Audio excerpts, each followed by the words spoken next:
कैसन जिंदगी हो गई, मौत से दोस्ती हो गई। कैसन जिंदगी हो गई, मौत से दोस्ती हो गई। अखिया के सपना पहलोर बन के हमसे नाराज हमारी खुशी हो गई। कैसन जिंदगी हो गई, मौत से दोस्ती हो गई।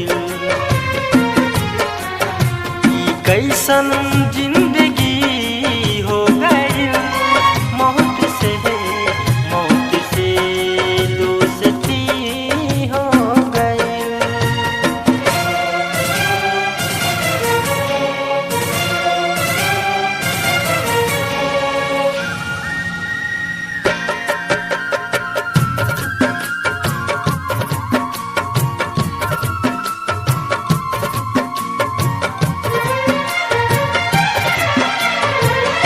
सोचले न रहली कबहू रहिया भुलाई, कलम छोड़ हाथ में पिस्टल उठाई।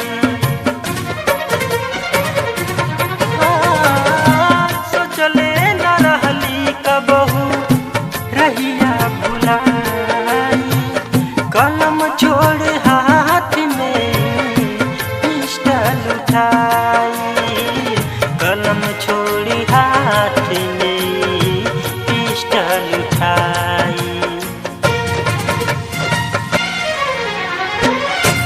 अरमान टूटल सारा हमरा मन के, अरमान टूटल सारा हमरा मन के।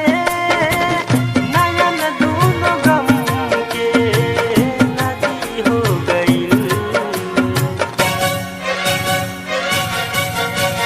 कैसन जिंदगी हो गई, मौत से दोस्ती हो गई। कैसन जिंदगी